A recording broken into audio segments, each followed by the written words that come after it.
हरे कृष्णा। सो chapter number 3 पे हम हैं, नाइन्थ कैंटो। और इस चैप्टर का टाइटल है सुकन्या तथा चैवन मुनि का विवाह। तो ये सुकन्या कौन है? हमने पिछले चैप्टरों से देखा कि हम किसके वंशज के बारे में पढ़ रहे हैं। वैवस्वत मनु। मनु। मनु। वैवस्व मनु। वैवस्व मनु के पहला पुत्र कौन था? शाद। इक्ष्वाकु मनु। हाँ, वैसे इक्ष्वाकु था। उससे पहले सुद्युम्न। भूल गए? प्रद्युम्न। सुद्युम्न। तो प्रद्युम्न जी। सुद्युम्न वापस जैसे रिटायर्ड हो गया, हमने उसकी कथा सुनी कैसे वो लड़की से लड़का बना, फिर लड़का से वापस लड़की बना। तो फिर बाद में वो उनको विरक्ति आ गई, वो अपना राजपाट अपने बड़े पुत्र को दे करके वो चले गए। लेकिन इसी बीच वैवस्वत मनु को और पुत्र रत्न प्राप्त करने की इच्छा हुई, तो उनको 10 बच्चे, 10 पुत्र दस। और हुए थे, जिसमें कि सबसे बड़ा इक्ष्वाकु था। और फिर सुखदेव गोस्वामी ने चैप्टर नंबर में भी शायद 2 ही था। चैप्टर नंबर 2 में सुखदेव गोस्वामी ने बताया कि उनके 10 बच्चे थे, लेकिन 2 बच्चों को संतान नहीं हुई थी। वो 2 बच्चों का नाम क्या था? कवि, प्रसिद्ध नायक। बताइए। वृषधर और कवि। कवि। कवि। तो उनका कहानी हमको पता चला कि कैसे गाय की रक्षा करने के लिए फिर वो तपस्या करने चले गए। कवि भी कैसे संतान के बिना रहा। लेकिन अब उनके जो 8 बच्चे हैं, उनका जो वंशज है वैवस्व मनु का, उनका जो 8 बच्चा है उनके बारे में अभी बाकी है ना बताना। तो उसी 8 बच्चों में एक और पुत्र है सुकन्या। क्लियर? सरियत। सरियत। सरियती। नहीं, अभी हम लोग जो बात कर रहे हैं उनका और एक पुत्र का नाम क्या है? उनके 10 पुत्रों का नाम क्या क्या था? चैप्टर नंबर 2 में देखिए, श्लोका नंबर में भी मुझे देखना पड़ेगा। श्लोका नंबर 1 या 2 में आएगा सही। चैप्टर नंबर 2 का देखिए।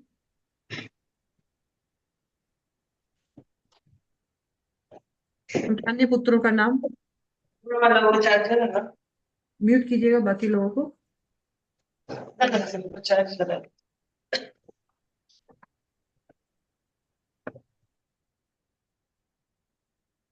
हम्म। उनके बाकी पुत्रों का नाम कहाँ था?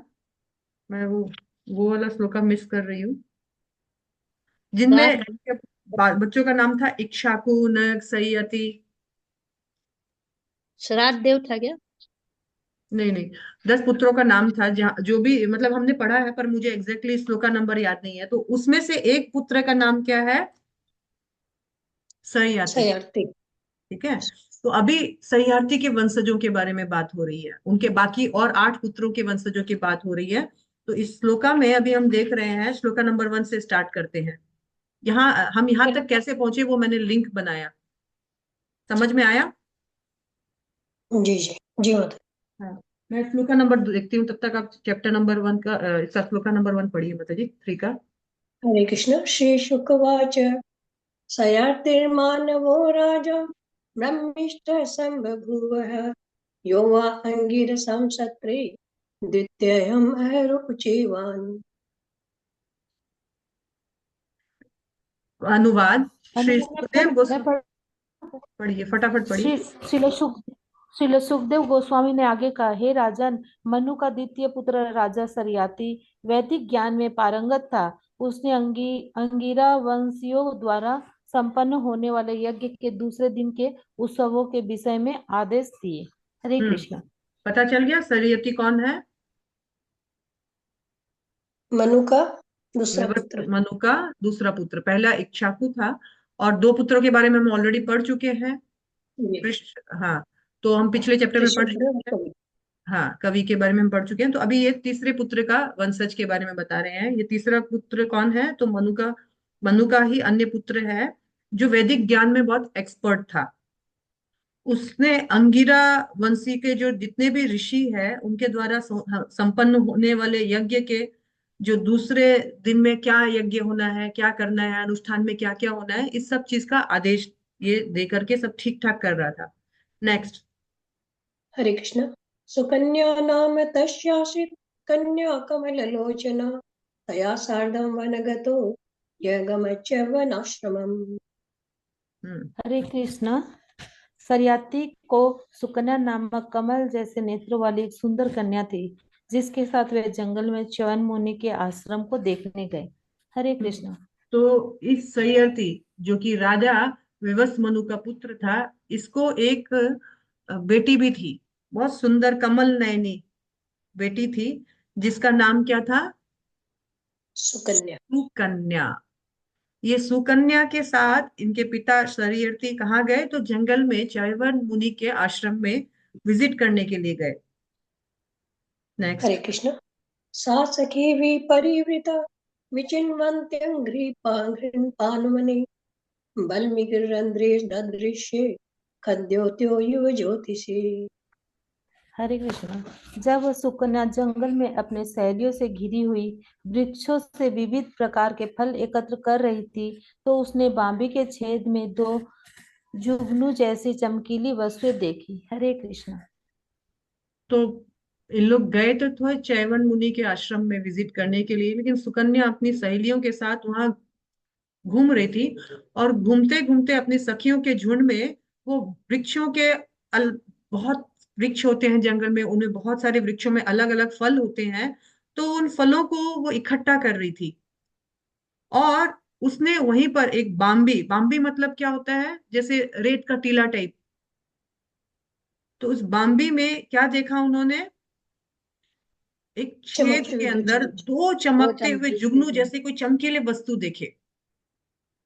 सहेलियों से घिरी हुई थी, बचपना था, और जब हम अपने फ्रेंड सर्कल में रहते हैं तो थोड़े भी, और हम थोड़े चंचल हो जाते हैं। तो ये उस माहौल में ये बाम्बी से दो चमकीली वस्तु ऐसे मान लो जुगनू की जैसे बहुत अट्रैक्टिव कुछ चमक रही है, वो देखी। फिर क्या हुआ? हरे हरे कृष्ण। हृदय चोदिता बाला ज्योतिषी कंटकेन वे अविन्ध्यन् मुग्धमाभावेन शुश्रावासृप्ततो वही। हरे कृष्ण। मानव विधाता से प्रेरित होकर उस तरुणी ने बिना जाने उन दोनों जुगनुओं को एक कांटे से छेद दिया, जिससे उसमें से रक्त फूटकर बाहर आने लगा। हरे कृष्ण। बड़ा अट्रैक्शन, जुगनू जैसा चमक रहा था, कुछ चमक रहा है, अंधेरा है, अंधेरे में वो दो चीज बहुत ज्यादा चमक रही है। और मानो कि वो जो तरुणी है उसको किसी ने प्रेरणा दी अंदर से कि जाओ जाओ देखो ये क्या है। और उन्होंने, वहां वृक्ष जंगल था, जंगल में कटेले वृक्ष भी थे, तो दो ऐसे कांटे, ऐसा तिनके जैसे कांटे उठाए, और उन्होंने उस चमकीली वस्तु को क्या किया? ऐसे भेद, बिन ऐसे, हाँ, उसमें ऐसे डोक मार दिया, भेद दिया।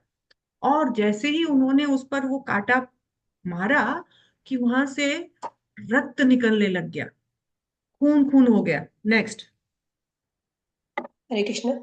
सकृन्मुत्र निरोधोऽभूत् सैनिकानां च तत्क्षणात् राजर्षितमुपालक्ष्य पुरुषान् विस्मितो ब्रवीत्। हरे कृष्ण। उसके पश्चात सरियाती के समस्त सैनिकों को तुरंत ही मल मूत्र में अवरोध हो गया। ये देखकर सरियाती बड़े अचंभ में आकर अपने संगियों से बोले। जैसे ही हरे उसने कृष्ण। आंख में वो दो कांटे ऐसे, आंख उस चमकीली वस्तु में जैसे ही वो दो कांटे ऐसे ढाले, और वहां से खून खून निकलने लग गया, ऑटोमेटिकली राजा सय्यरथी के जितने भी सैनिक थे उनका मल मूत्र बंद हो गया, कॉन्स्टिपेशन टाइप का हो गया, पेशाब नहीं निकल रहा है, मल नहीं निकल रहा है। राजा सय्यरथी बड़ा आश्चर्यचकित हुआ, ये क्या हुआ अचानक से। नेक्स्ट। हरे कृष्ण। अप्यभद्रं न युष्माभिः भार्गवस्य विचेष्टितं व्यक्तं केनापि नस्तस्य कृतमाश्रमं दुष्णम्। हरे कृष्ण। यह कितनी विचित्र बात है कि हम में से किसी ने भृगुपुत्र च्यवन मुनि का कुछ अहित करने का प्रयास किया है। निश्चय ऐसा प्रतीत होता है कि हम में से किसी ने इस आश्रम को अपवित्र कर दिया है। हरे कृष्ण। हाँ, उनको समझ में आ गया कि जरूर जाने अनजाने में जो भृगुपुत्र च्यवन मुनि है, उसका हमने कुछ ना कुछ अहित किया है। जाने अनजाने में हम में से किसी एक से तो ये गलती हुई है, और इस आश्रम को पवित्र हमने किया है, इसीलिए हमारे सारे ग्रुप के साथ ऐसा हो रहा है। नेक्स्ट। हरे कृष्ण। सुकन्या प्राह पीतरम् गीता किंचित कृतं मया द्वे ज्योतिषी अजानन्त्या निर्भिन्ने कंटकेन वे। हरे कृष्ण। अत्यंत भयभीत सुकन्या ने अपने पिता से कहा, मैंने कुछ भूल की है, क्योंकि मैंने अज्ञानवश इन दो चमकीली वस्तुओं को कांटे से छेद दिया है। हरे कन्या कृष्ण। है, डर गई, बोला नहीं मेरे से भी एक गलती हुई है। ऐसा हो गया था कि मैं कुछ दो चमकीली वस्तुओं को कांटे से भेद दी थी, उससे खून खून निकल रहा है। मुझे लगता है ये गलती मेरे से हुई है पिताजी। नेक्स्ट। हरे कृष्ण। दुहितोत्सं वच श्रुत्वा सयातिर्जात साध्वश मुनिं प्रसादयामास वल्मीकान्तीर्थं कृतं शनैः। हरे कृष्णा। अपनी पुत्री से ये सुनकर राजा सरयाती अत्यधिक डर गए। उन्होंने अनेक प्रकार से चौन मुनि को शांत करने का प्रयास किया, क्योंकि वे ही उस बांबी के छेद के अंदर बैठे थे। हरे कृष्ण। संयति बहुत अत्यधिक डर गई, ये क्या बोल रही है, क्योंकि खून निकल रहा है यानी कोई जीवित वस्तु को इसने हर्ट किया है। तो अनेक प्रकार से च्यवक मुनि को शांत करने का प्रयत्न किया, क्योंकि वे ही उस बंकी के छेद के भीतर बैठे थे और कुछ नहीं। इन्होंने च्यवक मुनि को ही लगता है हर्ट किया अच्छा। है। Next, ninth. हरे कृष्ण। तदभिप्रायम् आज्ञाय रादन्तो हि तरं मुनिः पृच्छन् मुक्तः तमन्त्र्य पुरं प्रयात् समाहितः। पढ़िए फटाफट। अत्यंत विचारमग्न होकर और चैवन मुनि के प्रयोजन को समझकर राजा शयती ने मुनि को अपनी कन्या दान में दे दी। इस प्रकार बड़ी मुश्किल से संकट से मुक्त होकर उसने चैवत मुनि से अनुमति ली और वह घर लौट गया। तो तात्पर्य पढ़ते हैं, पहले तात्पर्य कौन पढ़ेंगे, पढ़िए रोजी माता जी। हरे कृष्णा।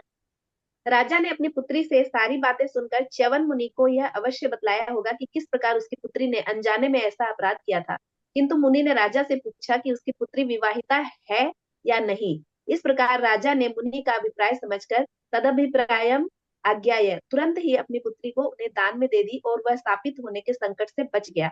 तब मुनि की आज्ञा से राजा घर लौट गया। हरे हम्म। कृष्ण। तो जैसे ही वो चैवक मुनि को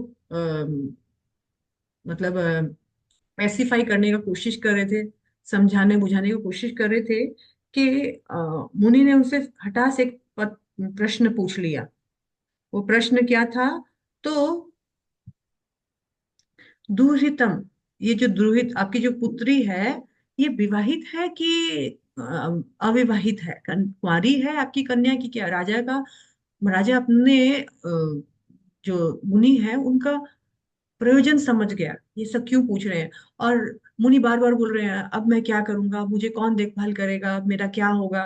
तो ये समझ गए कि कहीं ना कहीं ये मेरी पुत्री का से विवाह करने के इच्छुक है। तो उन्होंने क्या किया, इससे पहले कि ये मुनि गुस्सा करे, कुछ क्रोध में आकर अपशब्द बोले, श्राप दे, उन्होंने अपनी पुत्री को उनके पत्नी रूप में उनको सौंप दिया।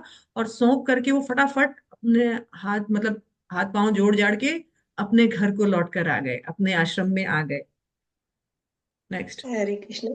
सुकन्या च वनं प्राप्य पतिं परमकोपनं प्रीणयामास चित्तज्ञ अप्रमत्तानुवृत्तिभिः। हरे कृष्णा। चौहान मुनि अत्यंत क्रोधित थे, किंतु सुकन्या ने उन्हें पति रूप में प्राप्त किया था, अतः उसने सावधानी से उनके मनोनुकूल व्यवहार किया।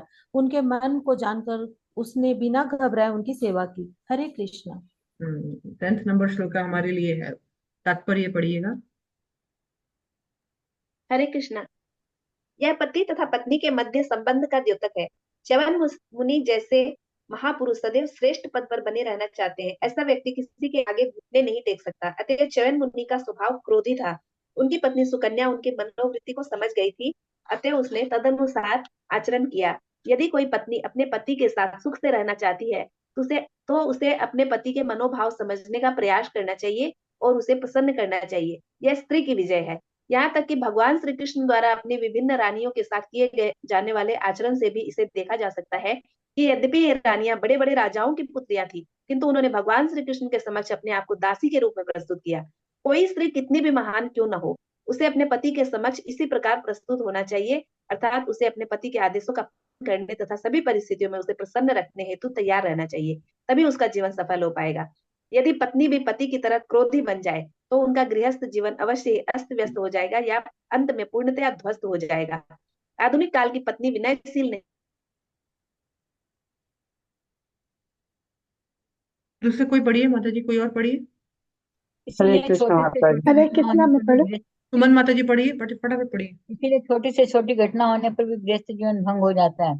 पत्नी या पति दोनों में से कोई भी विवाह विच्छेद के नियमों का लाभ उठा सकता है, किंतु वैदिक नियमों के अनुसार विवाह विच्छेद की कोई व्यवस्था नहीं होती है और पत्नी को पति की इच्छा के अनुसार विनीत होने की शिक्षा दी जानी चाहिए।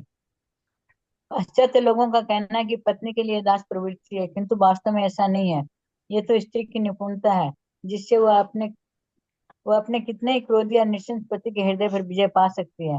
यहाँ पर हम स्पष्ट देखते हैं कि यद्यपि गगन मुनि तरुण नहीं थे और सुकन्या के पितामह होने योग्य तथा अत्यधिक क्रोधी थे, जबकि सुकन्या एक राजा की सुंदर तरुण कन्या थी, तो भी उसने अपने बूढ़े पति को आत्मसमर्पण करके उसे सभी प्रकार से प्रसन्न करने का प्रयत्न किया।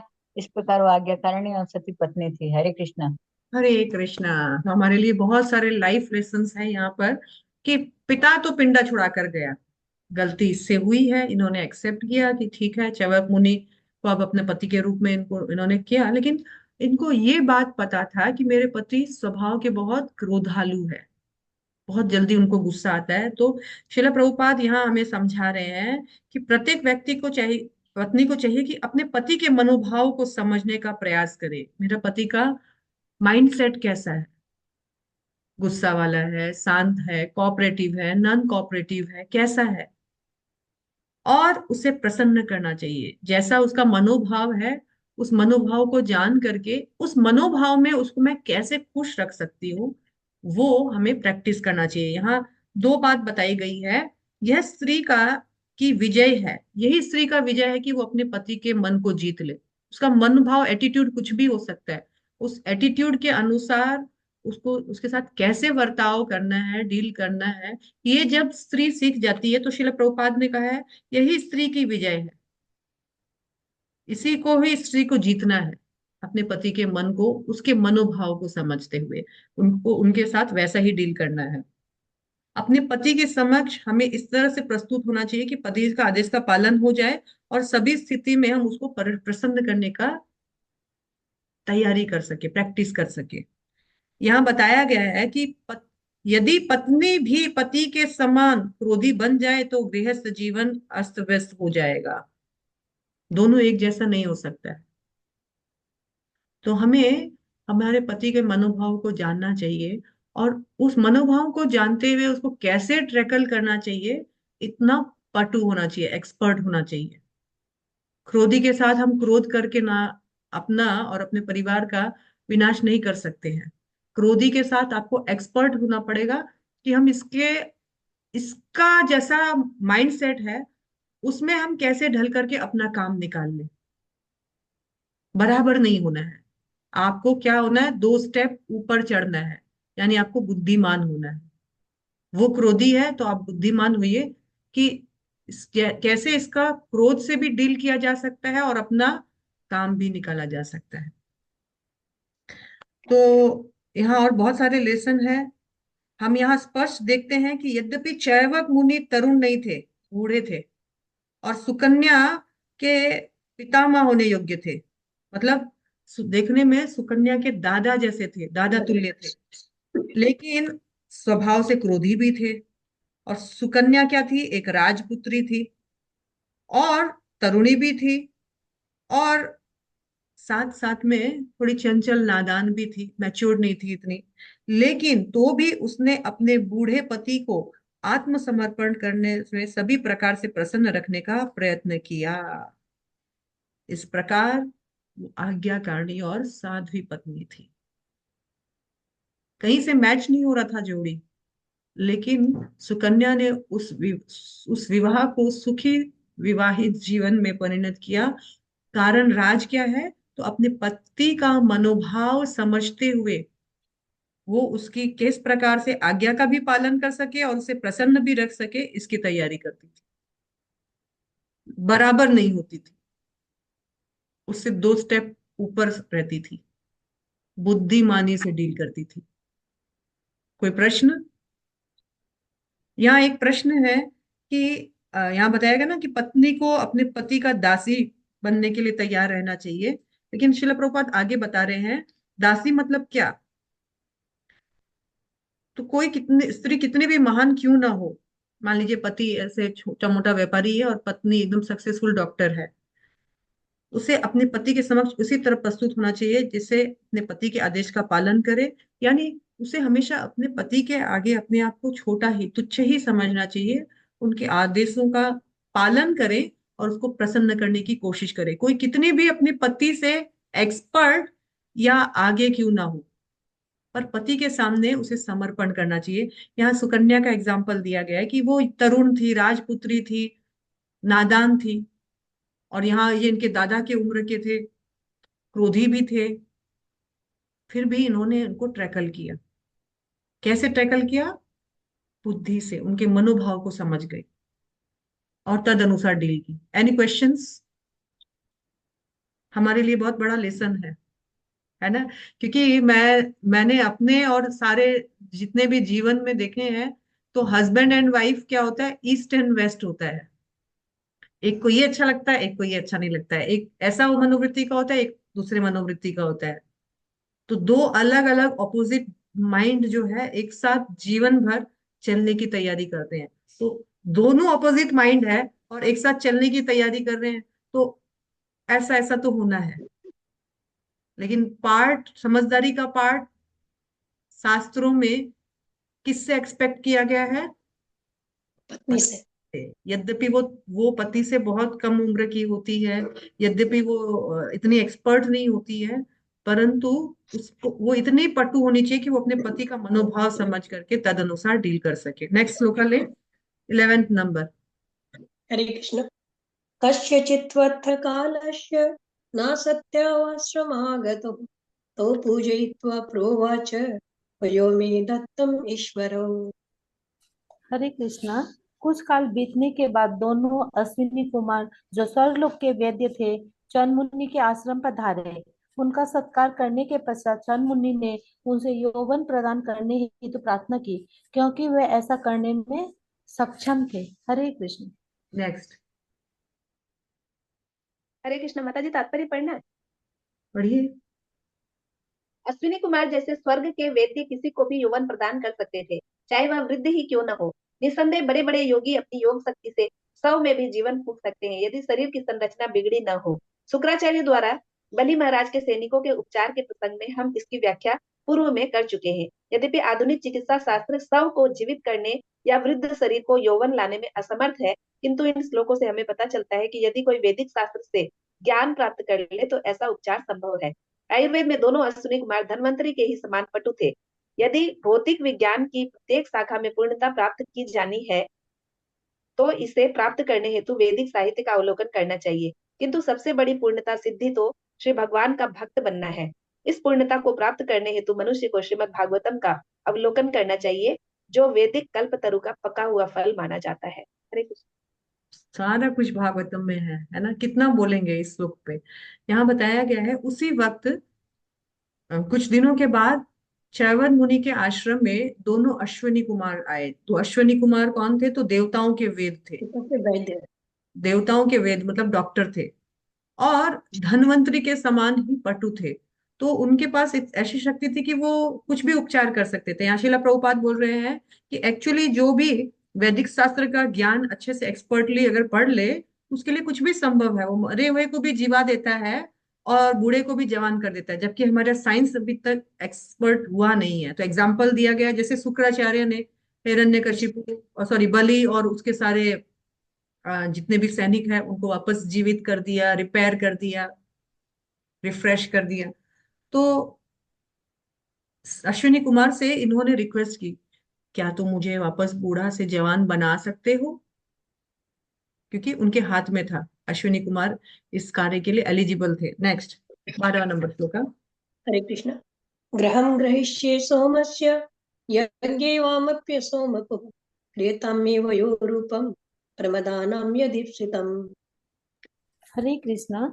चौहान मुनि ने कहा, यद्यपि आप दोनों यज्ञ में सोम रस पीने के पात्र नहीं हो, किंतु मैं वचन देता हूँ कि मैं आपको सोमरस का पूरा कलश भरकर दूंगा। कृपा करके मेरे लिए सौंदर्य तथा तरुणाई की व्यवस्था करो, क्योंकि तरुणी स्त्री को ये आकर्षण लगते हैं। हरे कृष्ण।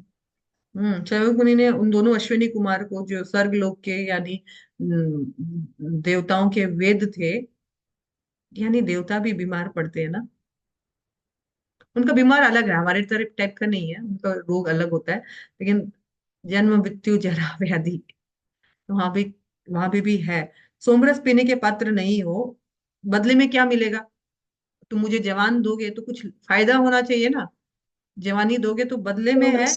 कि देखो तुम लोग सोम रस, तुमको यज्ञ में जब सोम रस सबको मिलता है देवताओं का, तुम लोग दोनों को नहीं मिलता है, किंतु मैं वचन देता हूं, मैं तुम्हें सोम रस का पूरा बर्तन भर कर दूंगा और तुम उसको पान कर सकते हो, सोमरस के अधिकारी बन सकते हो तुम भी।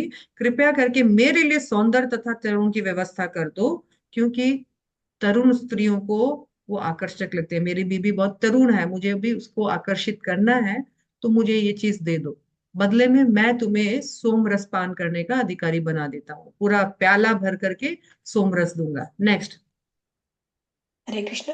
बाणं मित्योच्चतो विप्रम् अभिनन्द्य विषक्तमो निमज्जतां भवान्स्मिन् हृदि सिन्ध विनिर्मिते। हरे कृष्णा। उन महान वैद्य अश्विनी कुमारों ने चंद्रमुनि के प्रस्ताव को सहर्ष स्वीकार कर लिया।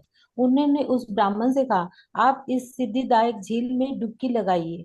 जो इस झील में नहाता है उसकी कामनाएं पूरी होती है। हरे हिल कृष्ण। ढूंढनी पड़ेगी कहाँ है, शास्त्रों में अभी तक एक्सप्लेन नहीं किया, नहीं तो सब यंग बन जाते हैं। तो बताया कि उन्होंने एक झील में कुछ सिद्धिदायक मंत्र ढाल दिए, बोले आप इस झील में नहा लीजिए, आपकी सारी इच्छा पूरी हो जाएगी। नेक्स्ट। हरे कृष्ण। युत्युक्तो जरया ग्रस्त देहो दमनि सन्ततः हृदं प्रवेशितोऽस्मिभ्यां फलित विग्रह। हरे कृष्णा। यह कहकर अश्विनी कुमार ने चंद्रमुनि को पकड़ा, जो वृद्ध थे और जिनके रुग्ण शरीर की त्वचा झूल रही थी, बाल सफेद थे तथा संपूर्ण शरीर में नसें दिख रही थी, और वे तीनों उस सरोवर में प्रविष्ट हो गए। हरे कृष्ण। कितने ओल्ड थे इसका अनुमान लगा लीजिए, वहां तो बताया कि दादा की उम्र में, मतलब उनकी हालत ऐसी थी कि चला भी नहीं जा रहा, पकड़ करके अश्विनी कुमारों ने उसको झील में भी ढाला, और उनका शरीर बिल्कुल रुग्ण हो गया था, मतलब एकदम बीमार जरा ग्रस्त हो गया था, चमड़ियां लटक गई थी, झुर्रियां पड़ गई थी, और बाल तो सफेद हो ही गए थे, नसें भी दिखने लग गई थी, मतलब एकदम दुबला पतला एकदम शरीर सिकुड़ गया था। उन्होंने वो तीनों उस झील में घुस गए। हरे कृष्ण। पुरुषास्त्रय उतस्थो अपि व्यावनिता प्रियः पद्मस्रज कुण्डलिनः तुल्यरूपा सुवाससः। हरे कृष्णा। तत्पश्चात झील से तीन अत्यंत सुंदर स्वरूप वाले व्यक्ति बाहर आए। वे सुंदर वस्त्र धारण किए थे और कुंडलों तथा कमल की मालाओं से विभूषित तीनों ही समरूप सुंदरता वाले थे। हरे तो कृष्ण। संतूर साबुन से भी ज्यादा यंग वाला बात हो गया, है ना? जो संतूर मम्मी होती है, उससे भी ज्यादा स्पेशल हो गया कि तीनों उसमें उसको कहाँ उसको पकड़ करके उस बुड्ढे को झील में ले जा रहे थे, लेकिन डुबकी मारने के बाद तीनों यंग एंड फ्रेश, एकदम हट्टे कट्टे, एकदम सुंदर वस्त्र धारण करे, मतलब सिर्फ शरीर ही नहीं, कपड़ा लत्ता सब वहां पे एकदम एक्सपर्ट हो गया, उन लोग सब सब इनका रिफ्रेश हो गया, एकदम सुंदर, तीनों सुंदर लगने लगे, दोनों अश्विनी कुमार और च्यवन मुनि भी। नेक्स्ट। हरे कृष्ण। तानिरीच्य वरारोह स्वरूपान् सूर्यवर्चसः अजानति पतिं साध्वी अश्विनो शरणं ययुः। हरे कृष्णा। सती एवं अति सुंदर सुकन्या अपने पति उन दोनों अश्विनी कुमारों में भेद न कर पाई, क्योंकि वे समान रूप से सुंदर थे। अपने वास्तविक पति को पहचान पाने में असमर्थ होने के कारण उसने अश्विनी कुमारों की शरण ग्रहण की। हरे कृष्ण। तात्पर्य लीजिएगा। हरे अश्विनी, कृष्ण। हाँ बढ़िए, फटाफट पढ़ना पड़ेगा। सुकन्या उन तीनों में से किसी भी, हाँ माता जी तात्पर्य पढ़ना ना। यस। सुकन्या उन तीनों में से किसी भी एक को अपना पति चुन सकती थी, क्योंकि उनमें अंतर कर पाना कठिन था, किंतु सती होने के कारण उसने अश्विनी कुमारों की शरण ग्रहण की, जिससे वे उसका वास्तविक पति बतला सके। सती स्त्री अपने पति के अतिरिक्त अन्य किसी पुरुष को भी स्वीकार नहीं करेगी, भले ही कोई उसी के समान सुंदर तथा योग्य क्यों न हो। हरे कृष्णा। नेक्स्ट। हरे कृष्ण। दर्शयित्वा पतिं तस्य पातिव्रत्येन तोषितो ऋषिम् आमन्त्र्य ययर्तुर्विमानेन त्रिविष्टपम्। हरे कृष्णा। दोनों अश्विनी कुमार सुकन्या के सतीत्व एवं निष्ठा को देखकर अत्यंत प्रसन्न हुए, अतः उन्होंने उसे उसके पति जन्मुनि को दिखलाया और फिर उनसे अनुमति लेकर वे अपने विमान से स्वर्गलोक को वापस लौट गए। हरे कृष्ण। नेक्स्ट। हरे कृष्ण। यक्ष्यमाणो तस्यार्तिः चवन्यशास्त्रमं गतः ददर्श दुहितुर्पार्श्वे पुरुषं सूर्यवर्चसम्। हरे कृष्ण। तत्पश्चात यज्ञ संपन्न करने की इच्छा से राजा सरियाती जन्मुनि के आश्रम में गए। वहां उन्होंने अपनी पुत्री के बगल में सूर्य के समान तेजस से एक सुंदर तरुण पुरुष को देखा। हरे एक कृष्ण। दिन सुकन्या के पापा हरे आ गए घूमते फिरते, बेटी की खबर ले, बुढ़े के पास छोड़ के गया, वो बुढ़ा जीवित है मर गया क्या हुआ खबर तो ले। गया तो देखा उनकी बेटी एक बहुत सुंदर यंग, मतलब जोशीला चमकीला एक पुरुष के साथ बैठी हुई है। नेक्स्ट। हरे कृष्ण। राजा दुहितरं प्राह कृतपादाभिवन्दनम् आशिषाश्चर्य प्रयुञ्जानो नाति प्रतिमना इव। हरे कृष्णा। अपनी पुत्री के प्रणाम स्वीकार करने के पश्चात राजा उसे आशीष देने की जगह उससे अत्यधिक प्रसन्न प्रसन्न प्रतीत अप्रसन्न हुआ और प्रतीत इस हुए। प्रकार बोला। हम्म। तो वो अत्यंत लड़के अप्रसन्न जैसे प्रतीत हुआ। पापा को देखा, पापा पापा पापा आइए पापा आइए, तो जाकर पापा का पाँव छुई। छुई तो जैसे ही पापा का पाँव छुई तो उनके मुंह से उनके प्रति आशीष नहीं निकला निकला, क्योंकि वो बहुत अचंभे में थे कि मैं किसके साथ विवाह किया, मेरी बेटी इतनी कैरेक्टरलेस एक नए लड़के को, यंग लड़के को पकड़ ली। और तो उन्होंने अपनी बेटी को देखकर बिल्कुल प्रसन्न नहीं हुए, आशीष तो देना दूर की बात है, वो उनसे नाराज हुए और फिर गुस्से में इस प्रकार बोले। 20 नंबर श्लोका। हरे कृष्ण। चिकीर्षितं ते किमिदं पतित्वया प्रलम्बितो लोकनमस्कृतो मुनिः यत्त्वं जराग्रस्तं सत्यसम्मतं विहाय जारं भजसे मध्वगम्। हे दुष्ट हरे लड़की, कृष्णा। तुमने यह क्या कर दिया, तुमने अपने अत्यंत सम्मान्य पति को धोखा दिया, क्योंकि मैं देख रहा हूं कि उसके वृद्ध रोगाग्रस्त तथा अनाकर्षक होने के कारण तुमने उसका साथ छोड़ दिया है। इस तरुण पुरुष को अपना पति बनाना चाहा है, जो भिक्षुक जैसा प्रतीत हो रहा है। तात्पर्य। हरे कृष्णा। इससे वैदिक संस्कृति की महत्ता झलकती है। परिस्थिति व सुकन्या को ऐसा पति दिया गया था जो उसकी तुलना में अत्यधिक वृद्ध था। चूंकि च्यवन मुनि रुग्ण एवं अति वृद्ध थे, अतः वे निश्चित ही राजा सरियाती की सुंदर पुत्री के योग्य नहीं थे। फिर भी उसके पिता चाहते थे कि वह अपने पति की आज्ञाकारिणी बनी रहे। जब पिता ने सहसा देखा कि उसकी पुत्री ने किसी अन्य को पति बना लिया है, यद्यपि वह तरुण तथा सुंदर था, तो भी उसने तुरंत ही उसे असती कहकर धुतकार दिया, क्योंकि उसने यह कल्पना भी नहीं कर ली थी कि उसकी पुत्री ने अपने पति के रहते किसी अन्य को पति बना लिया है। वैदिक संस्कृति के अनुसार यदि कोई तरुणी किसी वृद्ध को भी ब्याह दी जाए तो उसे आदर पूर्वक उसकी सेवा करनी चाहिए, यही सतीत्व है। ऐसा नहीं कि यदि वह अपने पति को पसंद नहीं करती तो उसे छोड़ दे और अन्य पति स्वीकार कर ले। यह वैदिक संस्कृति के विरुद्ध है। वैदिक संस्कृति के अनुसार माता पिता द्वारा कन्या जिसको सौंप दी जाती है उसे ही पति मानकर कन्या को उसकी आज्ञाकारिणी बनना और सती रहना होता है। इसलिए राजा सरियाती सुकन्या के बगल में एक तरुण पुरुष को देखकर चकित हो गए। हरे कृष्ण। कैसा हरे है कृष्ण। सोच है कि वैदिक सभ्यता का इतना अपग्रेडेड सोच है कि भाई भाग्यवश देववश तुम्हारा यही इसके शादी लिखा गया था तो तुम इसको ही पति स्वीकार करो। ऐसा थोड़ी है इसके बदले कोई बढ़िया मिल जाए, इससे फ्रेश मिल जाए तो तुम नए को पकड़ लो और इसको छोड़ दो। तो यहाँ पिता जो है उसको असती कहते हैं, धिक्कारते हैं। ये क्या किया तुमने, तुम्हें भगवान ने जो दिया उससे सेटिस्फाइड नहीं हुआ और तुम यहाँ पर असती दूसरे पति को धारण कर ली, उसको बूढ़े को छोड़ करके उसकी सेवा करने के बजाय। नेक्स्ट। हरे कृष्ण। कथं मतिस्ते भगतान्यथा सतं कुलप्रसूते कुलदूषणं त्विदं विवर्षिजारं यदपत्रपाकुलं पितुश्च भर्तुश्च नयश्च दस्तमः। हरे कृष्णा। हे सम्माननीय कुल में उत्पन्न मेरी पुत्री, तुमने अपने चेतना को किस प्रकार इतना नीचे गिरा दिया है। तुम किस प्रकार इतनी निर्लज्जता पूर्वक पर पति को अपने हृदय में रख रही हो। इस प्रकार तुम अपने पिता तथा अपने पति दोनों के कुलों को नरक में धकेल कर बदनाम करोगी। अरे, इससे तो हरे तुमने जो कृष्ण। इससे तो हमारा कुल और हमारे पूर्वजों का भी डिमोशन डिमोशन हो जाएगा।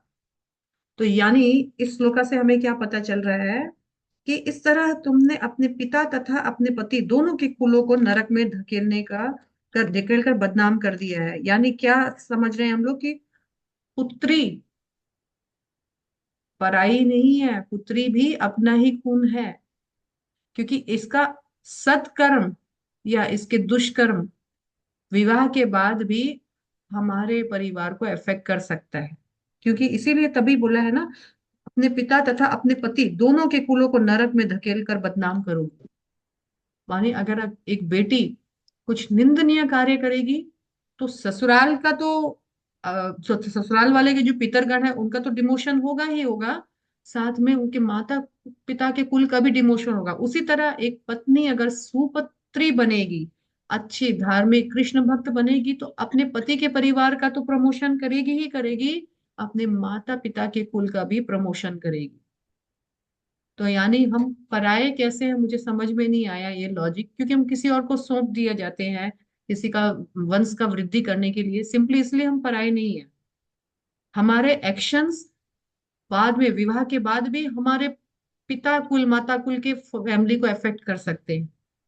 प्रमाण है ना।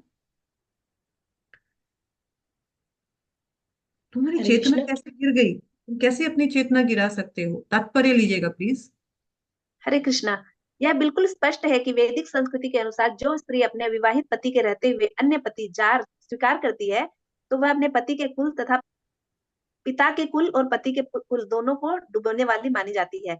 आज भी इस विषय में ब्राह्मणों, क्षत्रियों तथा वैश्यों के सम्मानित कुलों में वैदिक संस्कृति के नियमों का दृढ़ता से पालन होता है। इस विषय में केवल शूद्र ही पतित होते हैं। वैदिक संस्कृति में ब्राह्मण, क्षत्रिय तथा वैश्य कुल की स्त्री के लिए विवाहित पति की उपस्थिति में अन्य पति स्वीकार करना या विवाह विच्छेद की मांग करना या पर पति को प्रेमी बनाना अमान्य है। अतएव राजा सरियाती च्यवन मुनि के स्वरूप परिवर्तन की वास्तविकता न जानने के कारण अपनी पुत्री के ऐसे आचरण को देखकर आश्चर्यचकित हुए।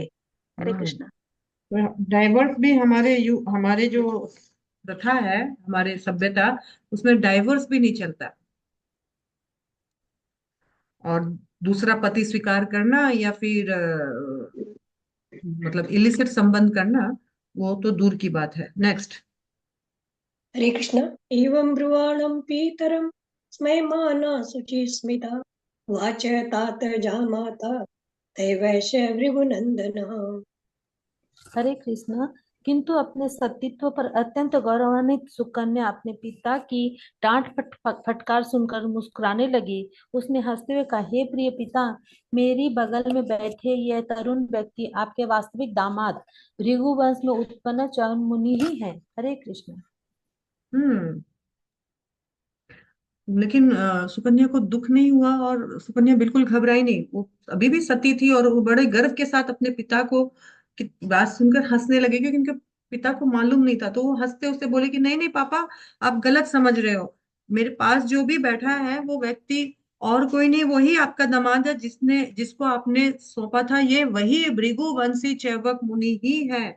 मैंने कोई गलत काम नहीं किया। तात्पर्य। हरे कृष्णा।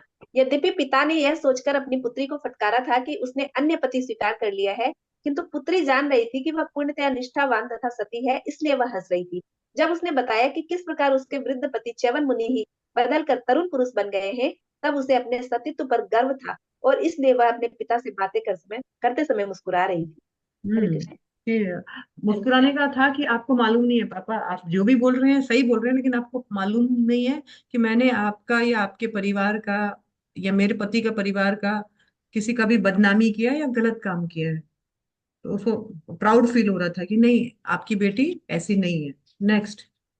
ट्वेंटी हरे थ्री कृष्ण। संसस पित्रे तत्सर्वं वयोरूपा विलंबनम विस्मित परमं प्रीतः तनयं परिससध्वजे। हरे कृष्णा। तब सुकन्या ने बताया कि किस प्रकार उसके पति को तरुण पुरुष का सुंदर शरीर प्राप्त हुआ है। जब राजा ने इससे सुना तो वह अत्यधिक चकित हुआ और अत्यधिक हर्षित होकर उसने अपनी प्रिय पुत्री को गले से लगा लिया। हरे कृष्ण। हरे कृष्ण। सोमेन याजयन् वीरं गृहं सोमस्य चाग्रहि असोमपौरप्यस्विनोश्च च्यवनस्वेन तेजसा। हरे कृष्णा। चौन मुनि ने अपने सामर्थ्य से राजा सरयाति से सोम यज्ञ संपन्न कराया। मुनि ने अश्विनी कुमारों को सोमरस का पूरा पात्र अर्पण किया, यद्यपि वे इसे पीने के अधिकारी नहीं थे। हरे कृष्णा। अब च्यवक मुनि का को तो जवानी तरुणता प्राप्त हो गई है, अब वापस अपना वचन निभाने का बारी आया। तो ससुर जी आए हुए हैं, ससुर जी राजा है, ससुर जी अरेंज कर सकते हैं। उन्होंने अपने ससुर जी को कहा, आप एक सोम यज्ञ का तैयारी कीजिए, जिससे सोम यज्ञ सभी देवताओं को मिलेगा, और एक कटोरा भर करके मैं अश्विनी कुमार को भी दूंगा, क्योंकि मैंने उनसे जो प्रॉमिस की है वो निभानी है। नेक्स्ट 25। हरे कृष्ण। हन्तुं तमाददे वज्रं सद्यो मनोरमर्षितः स वज्रं स्तम्भयामाश भुजम् इन्द्रस्य भार्गवः। हरे कृष्णा। उद्विग्न एवं क्रुद्ध होने से राजा इंद्र ने चंद मुनि को मार डालना चाहा, अतः उसने बिना सोचे विचारे अपना वज्र धारण कर लिया। लेकिन चंद मुनि ने अपने सामर्थ्य से इंद्र की उस बाह को संज्ञा शून्य कर दिया, जिससे उसने वज्र पकड़ रखा था। हरे हाँ, कृष्ण। अरे हम देवतागण सोमरस पीने के अधिकारी है, हमारी इच्छा के बिना तुम अश्विनी कुमार को कैसे दे सकते हो? तुम होते कौन हो? इंद्रदेव को बड़ा क्रोध आया, और क्रोध बस उन्होंने बोला, आज तो इस च्यवक मुनि का मैं काम तमाम करूंगा, इसका सफाया करूंगा, इसको मार डालूंगा। उन्होंने अपना बिना कुछ सोचा, आओ देखा ना ताओ, उन्होंने अपना वज्र धारण किया, और जो ही वो वज्र लेकर उनकी ओर चलने के लिए आ रहे थे, चावक मुनि ने अपने पराक्रम से, अपने योग शक्ति के पराक्रम से, जिस हाथ में उन्होंने वो वज्र पकड़ा था ना, उस हाथ को पैरालाइज कर दिया, संज्ञा शून्य कर दिया। मतलब वो शक्तिहीन हो गया, वो वज्र उठाने लायक नहीं हुआ। नेक्स्ट। हरे कृष्ण। अन्वजानः ततः सर्वे गृहं सोमस्य चास्मिनो भीषजावीति यत्पूर्वं सोमाहुत्या बहिष्कृतो। हरे कृष्णा। यद्यपि अश्विनी कुमार मात्र वैद्य थे और इस कारण से उन्हें यज्ञ में सोमरस पाने से अलग रखा था, किंतु देवताओं ने इसके पश्चात उन्हें सोमरस पीने हेतु अनुमति प्रदान कर दी। हरे कृष्ण। करते तो नहीं तो क्या, कहाँ मरते, ऐसा बात हो गया। तो बोला कि यद्यपि तो वो सिर्फ देवताओं के वेद थे, डॉक्टर थे, देवता नहीं थे, तो फिर भी अभी इंद्रदेव का हाथ पैरालाइज्ड हो गया, तो अब क्या करें? फिर से तो डॉक्टर के पास ही जाना है, डॉक्टर भी नाराज, च्यवक मुनि भी नाराज, तो क्या करें? तो भैया ठीक है, यद्यपि तुम लोग अधिकारी नहीं हो, लेकिन आज से हम तुम्हें वो अधिकार प्राप्त करते हैं कि तुम अब से यज्ञों में सोमरस पीने के अधिकारी हो सकते हो, और इस सोमरस को भी तुम पी जाओ भाई। हरे कृष्ण। उत्तान बहिरानर्तो पुरुषेण इति त्रयः सर्यातेर्भवन् पुत्र अनर्थाद्रेव तोर्भव। हरे कृष्णा। राजा सरयाति के उत्तान बरही, अनार्थ तथा भूरिसेन नामक 3 पुत्र हुए। अनार्थ के पुत्र का नाम रेवत था। हरे कृष्ण। तो फिर पुत्री का हो गया कि उनकी पुत्री कितने मतलब उसका पुत्री का स्टोरी कितना यूनिक था, वो बताने के बाद उनके 3 पुत्र थे, 3 सयर्ती के 3 पुत्र थे, उन 3 पुत्रों का नाम बताया गया है। और फिर जो उनका बीच का पुत्र, मझला पुत्र अनार्थ है, उसके पुत्र का नाम बताया गया रेवत। क्यों बताया गया? क्योंकि रेवत के साथ एक स्पेशल लीला जुड़ी हुई घटना। है। हम्म। जी। नेक्स्ट 28। हरे कृष्ण। शोऽन्त समुद्रे नगरीं विनिर्माय कुशस्थलिम् आस्थितोर्भुक्त विषयान् अनर्थादिनिरन्दिरम् तस्य पुत्रशतं जङ्गे उद्मी ज्येष्ठम् उत्तमम्। हरे कृष्णा।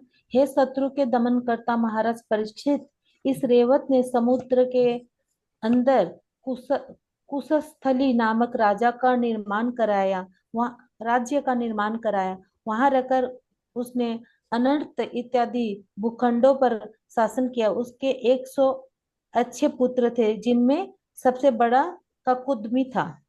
हम्म।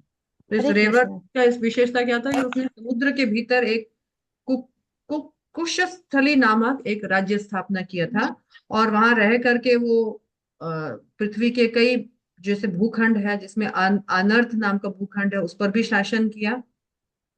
और उनके 100 पुत्र थे, सबसे बड़ा पुत्र का नाम तो कुकुदमी था। कुकुद्मी। हरे कृष्ण। ककुद्मी रेवतीं कन्यां स्वम् आदाय विभुं गतः पुत्र्या वरं परिपृष्टुं ब्रह्मलोकमपावृतम्। हरे कृष्णा। कुकुदमी अपनी पुत्री रेवती को लेकर ब्रह्मा के समय ब्रह्मलोक में गया, जो ब्रह्मलोक भौतिक प्रकृति के तीनों गुणों से परे है, और इसके लिए पति के विषय में पूछताछ की। हरे कृष्ण। हम्म। तो ये जो राजा है रेवत, उनका पुत्र, उसका एक पुत्र था जिसका सबसे बड़ा पुत्र का नाम था, वैसे तो 100 पुत्र थे, सबसे बड़ा पुत्र का नाम था कुकुदमी। इस कुकुदमी की भी एक पुत्री थी, तो उसने अपने पुत्री का नाम अपने दादा के साथ जोड़ के रखा, रेवत की पुत्री, ओ मतलब बड़ पुत्री कुकुदमी, सॉरी रेवती। तो अभी रेवती बड़ी हो गई है, उसका शादी कराना है, कहाँ कराए, कौन अच्छा वर दे सकता है, बता सकता है? तो ब्रह्मा जी के पास जाते हैं, ब्रह्मलोक में गए, अपनी पुत्री को लेकर, रेवत की पोत्री को लेकर ब्रह्मलोक गए। हम्म। हरे कृष्ण। आवर्तमाने गान्धर्वे स्थितो लम्बक्षण क्षणं तदन्त आद्यं मानम्य स्वाभिप्रायं न्यवेदयत्। हरे कृष्णा। जब कुकुदमी वहां पहुंचा तो ब्रह्मा गंधर्व का संगीत सुनने में व्यस्त थे, और उन्हें बात करने हेतु तनिक भी समय न था। अतः कुकुदमी प्रतीक्षा करता रहा, और संगीत संगीत समाप्त होने पर उसने ब्रह्मा को नमस्कार करके अपनी चिरकालीन इच्छा व्यक्त की। हरे कृष्ण। हरे कृष्णा। तो कुकुदमी वहां पर पहुंचा अपनी बेटी रेवती को लेकर, और ब्रह्मा जी उस समय क्या कर रहे थे, सभा में गंधर्वों की संगीत सुनने में वो व्यस्त थे, तो बात करने का थोड़ा भी ब्रह्मा जी को फुर्सत नहीं था। ब्रह्मा जी अभी संगीत का आनंद ले रहे हैं, तो कुकुदमी प्रतीक्षा कर रहा था, और जैसे ही संगीत समाप्त होगा तो उन्होंने क्या किया, तो जैसे संगीत समाप्त हुआ, वो अपनी पुत्री को लेकर ब्रह्मा जी का आशीर्वाद देने के लिए आगे बढ़े और अपनी इच्छा ब्रह्मा जी के आगे प्रस्तुत की। नेक्स्ट। हरे कृष्ण। तच्छ्रुत्वा भगवान् ब्रह्म रहस्यतमुवाच अहो राजन् निरुद्धास्ते कालेन हृदये कृतः। हरे कृष्णा। उसके वचन सुनकर शक्तिशाली ब्रह्मा जोर से हंसे, और कुदमी से बोले, हे राजा, तुमने अपने हृदय में जिस लोगों को अपना दामाद बनाने का निश्चय किया है, वे काल कवलित हो चुके हैं। हरे कृष्ण। काल का उल्लेख मतलब काल का कलेवा बन चुके हैं। तुम यहाँ पर जितना समय बिताए, ब्रह्मलोक में आने के बाद भी, मेरा संगीत खत्म होने के बाद मुझसे बात करने में जितना समय बिताया, पृथ्वी में तो कितने राजा आए गए हैं, तुम जिन जिन का सोचा था कि उनको मैं बनाऊंगा, पता नहीं कितने आए और गए हैं, वो तो सब मर चुके हैं, काल कवलित हो चुके हैं। नेक्स्ट। हरे कृष्ण। तत्पुत्र पौत्र न तृणां गोत्राणि च न शृण्महे कालो वियात तस्लीन वचतुर्युग विकल्पित। हरे 27 युग कृष्ण। हो चुके हैं, मतलब तुम जब आए और यहाँ पर जितना टाइम स्पेंड किए, पृथ्वी में नीचे 27 युग बीत चुके हैं। तुमने जिन लोगों की रेवती का पत्नी बनाना चाहा था, वो सब चल बसे हैं, और उनके भी पुत्र पौत्र परपुत्र अनेक वंशज आए और गए, सब मर चुके हैं। अब तुम्हें उनके नाम तक भी सुनाई नहीं पड़ेंगे, नाम गुम जाएगा, चेहरा ये बदल जाएगा। नेक्स्ट तात्पर्य। ब्रह्मा हरे जी के कृष्णा। एक दिन में 14 मनु थे, और 1000 महायुग बीत जाते हैं। ब्रह्मा जी ने राजा कुकुदमी को सूचित किया कि पहले की 27 वर्ष बीत चुके हैं, और फिर बोलते हैं कि सब मर चुके हैं, नाम भी तुमको नहीं मिलेगा उन लोगों का। Next 23 number. हरे कृष्ण। तन्दक्ष देव देवांसो बलदेवो महाबल कन्या रत्नमिदं राजन् नर रत्नाय देहि वो। हरे कृष्णा। हे राजन, तुम यहाँ से जाओ और अपनी पुत्री भगवान बलदेव को अर्पित करो, जो अभी भी उपस्थित हैं। वे अत्यंत शक्तिशाली हैं, वास्तव में वे पूर्ण पुरुषोत्तम भगवान हैं, और उनके श्वास भगवान श्री विष्णु हैं। हाँ, तो बोले कि देखो सब तो मर गया है, अभी अगर तुम मेरे से सुटेबल वर्क प्राप्त के लिए बोल रहे हो,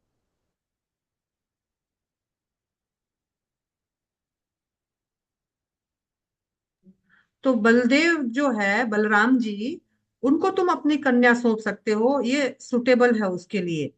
निसंदेह ये वो भगवान के स्वांश, विष्णु के ही स्वांश हैं, तो तुम उनको अपना कन्या दान करो, वो सर्वार्थ उपयुक्त वर है तुम्हारी कन्या के लिए एट प्रेजेंट। लेकिन रेवती 27 युग पहले जन्म हुई थी, बलराम जी अभी आए हैं, एक प्रॉब्लम आएगा। वो प्रॉब्लम क्या है? वो बहुत लंबी है, बलराम जी के साथ उनका हाइट मैच नहीं होगा। तो बलराम जी क्या करेंगे पता है? अपने हल से रेवती का हाइट नॉर्मल हाइट में लेकर आएंगे। हल से उसका हाइट खींच देंगे नीचे, छोटी बना देंगे, लंबी से। हमने सुना है नाटा से लंबा हो सकता है, लेकिन भगवान के पास ऐसी भी कला है कि लंबे को भी नाटा बना सकते हैं। तात्पर्य 34th। हरे कृष्ण। भुवो भारावताराय भगवान भूत भावन अवतीर्णो निजांसेन पुण्य श्रवण कीर्तन। स्लो बहुत है माता जी, फास्ट हो गया। बलदेव जी एक भगवान है, चीज तो बताना है, श्रवण तथा जो कोई वह पवित्र हो जाता है, चूंकि वे समस्त जीवों के सतत हितैषी है। अतएव वे अपने सारे साज समाज सहित सारे जगत को शुद्ध करने तथा इसका भार कम करने के लिए अवतरित हुए हैं। बलराम जी का ग्लोरिफिकेशन कर रहे हैं कि बलराम जी एकदम हरे स्मूथ क्यों है। Next 35th। हरे कृष्ण। इत्यादिष्टो विवन्द्याजं नृपस्वपुरमागत त्यक्तं पुण्यजनत्रासात् भ्रातृवृन्दिक्षोभस्थिते। ब्रह्मा जी यह आदेश पाकर, ब्रह्मा जी का ये आदेश पाकर कुकुदमी ने उन्हें स्वीकार किया और अपने निवास स्थान को लौट गया। तब उसने देखा कि उनका आवास रिक्त है, उसके भाई तथा अन्य कुटुंबी उसे छोड़कर चले गए हैं और यक्षों जैसे उच्चतर जीवों के भय से वे समस्त दिशाओं में रह रहे हैं। मतलब इनका भी पोस्ट जो है खाली है, कितने लोग आए गए, अभी उनका जो पोस्ट है कौन, तो ये जो रेवत के जो पुत्र है कुकुदमी, तो रेवत मुनि का वंशज बोल रहा है अभी पोस्ट खाली है, और उनके जो भी बच्चे कुचे हैं वो डर के मारे इधर उधर छुपे हुए हैं। 36। हरे कृष्ण। सतां गत्वा न बन्धाङ्गे बलाय बलशालिने मदर्याख्यं गतो राजा तप्तुं नारायणाश्रमम्। तत्पश्चात राजा ने अपनी परम सुंदरी पुत्री परम शक्तिशाली बलदेव को दान दे दी, और सांसारिक जीवन से विरक्त होकर वह नर नारायण को प्रसन्न करने के लिए बद्री का आश्रम चला गया। इस प्रकार श्रीमद् भागवतम के नवम स्कंद के अंतर्गत सुकन्या तथा चैवत मुनि का विवाह शीर्षक तीसरे अध्याय का भक्ति वेदांत तात्पर्य पूर्ण। श्रील प्रभुपाद गुरु गौरांग की जय। कोई प्रश्न है, कोई डाउट है तो आप लोग पूछ सकते हैं।